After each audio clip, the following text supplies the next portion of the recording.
So today we're continuing our walk through the Sermon on the Mount. And, you know, in the past I've done some sermons that are like a whole chapter of text. Today we're going to do a single verse. That verse is Matthew chapter 7, verse 12. And it says, "In everything, therefore, treat people the same way you want them to treat you, for this is the law and the prophets." We good? All right, Nelson, if you wouldn't mind. No, I'm just kidding. This verse is actually easier to misunderstand than it might appear at first. Carolyn told me a story about when she was younger, and she and her sister really wanted a badminton set, and they didn't have any money to buy one. So they badgered their mother into buying their father a badminton set for Father's Day. Now, their father had no interest in badminton, but in the end, they got a set of badminton that they could play with. And in a strange sort of way, we could say that they had kept the golden rule. They had made sure that their dad got something that they wanted for themselves. But I think if we look at it objectively, we can think that this maybe isn't quite what Jesus had in mind. So, maybe a little more nuance is important when we understand this rule. Now, oftentimes when we look at the golden rule, as we call it, we really turn it into something that's about being kind and considerate to people. You know, like if your neighbor comes home and they leave their headlights on, you go knock on the door and let them know so that they can turn it off before the battery dies. Or hot summer day, you're in the grocery store and somebody's behind you with ice cream and you've got a full cart full of stuff and you just let them go in front so that their one item of ice cream doesn't melt while they're waiting for you to get checked out. We think of the golden rule sort of like that. But it's important to note that oftentimes when we say it, we leave out an important part of the golden rule. And actually many translations leave this out.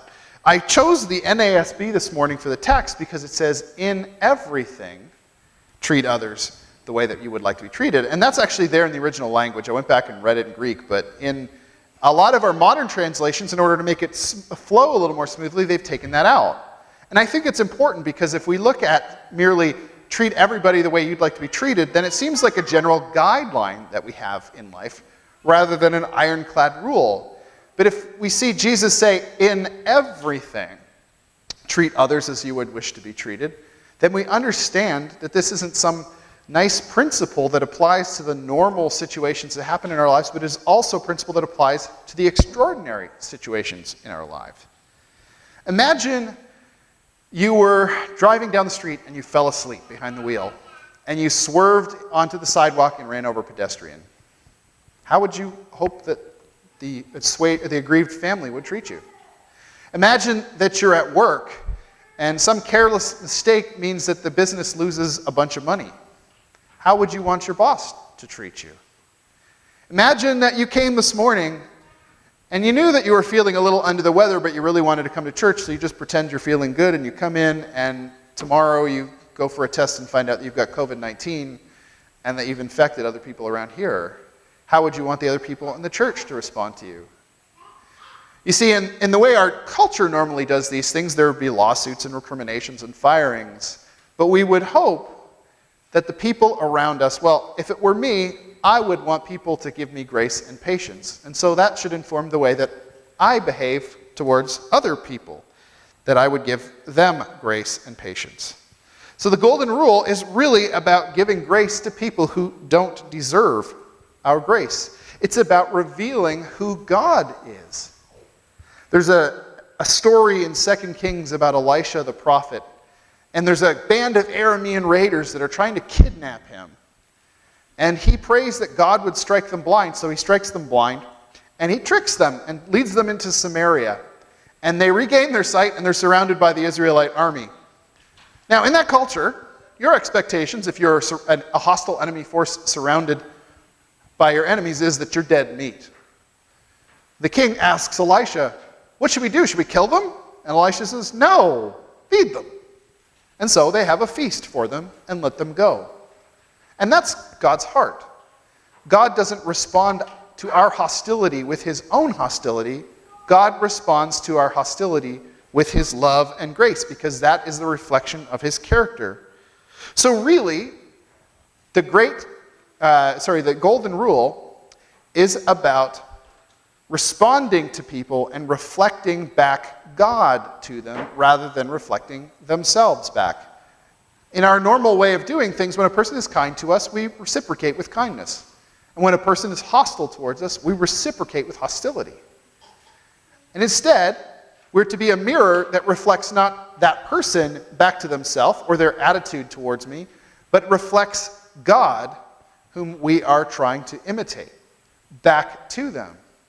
And so in that sense, the golden rule is really just another way of saying the great commandment. We see Jesus say this in Matthew 22, 37 to 40. You must love the Lord your God with all your heart and all your soul and all your mind. This is the first and greatest commandment. The second is equally important. Love your neighbor as yourself. The entire law and all the demands of the prophets are based on these two commands. So if we take a look at these two things, you'll notice the parts that I've highlighted. The entire law hangs on these two commandments, and that goes for the prophets too, or this is the law and the prophets. So Jesus is saying in both cases that this is really a summary statement for the entire Old Testament scriptures. That it's about loving people. Now, the one says love God and love people, but really, we love God by loving people, and we can only effectively love people when we are empowered by the love of God. And so the two things really are one. So Jesus tells us that we are supposed to love others as we love ourselves. And when we think about what that means, we can often get tripped up with the idea of what does it mean to love ourselves, because we have all these modern psychological notions of what that means. But that's not what Jesus is talking about. For Jesus, loving someone as you love yourself is treating their needs as seriously as you treat your own. We all naturally love ourselves in the way that Jesus is talking about. When I'm hungry, I go to the fridge and I get some food to eat. When I'm cold, I go to my closet and I pick out a sweater that I can wear to warm me up. But when you're hungry, or when you're cold, is that the way that I respond? Or am I more likely to say, that's your problem? Am I more likely to push you away?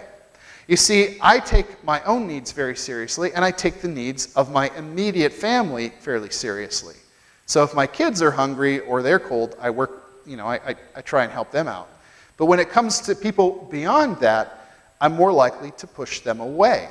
And so God is calling us to reevaluate who is our family and who we have those responsibilities to.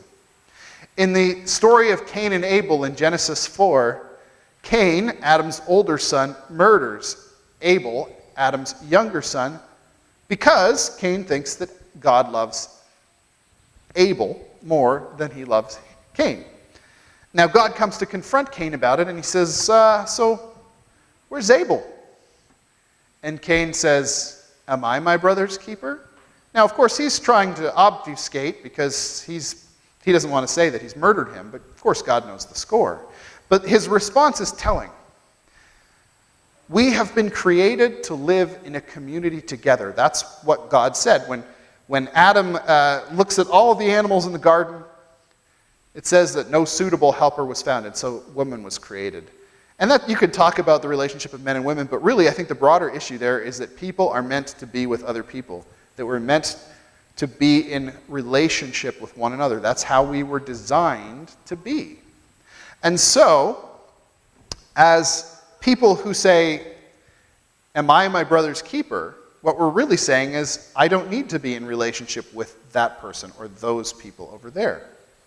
And so this actually is very relevant to the current situation in which we find ourselves. The racial animosity that we see at work, the political animosity that we see, the friction that exists between different socioeconomic classes, all of these things exist because we other people. We take a group of people, and instead of treating their needs like my own, like I do with my family, I treat their needs as something outside of myself. I'm not responsible for this person. I'm not responsible to this person. They are separate. If they don't live in my country, then I don't have to do anything for them because they're not one of us. If they're not a member of my ethnic or racial group, I don't have to do anything for us because they're not a member of us. And Jesus is saying, no, they are. You are called to do unto others as you would have them do unto you, to love others as a fulfillment of everything that God asks of you. What that he's really saying is that we understand that all the people out there are not other. They are not them. They are us. And we can only do that when we treat their needs as our needs.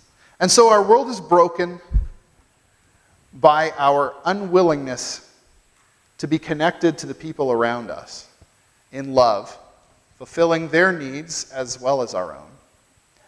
And so if we want to be an alternative to the world around us, if we want to show the solution to the problem that ails the world, then we need to lead the charge in being those who take the needs of others seriously. And so we see God treating us, sinners, with grace and with love, because that is his character. And if we want the world to know the character of God, if we want to know them what he's like and know what his rule would be like if they were to enter his kingdom, then we must first start by loving one another and responding to each other's needs with grace and generosity and compassion.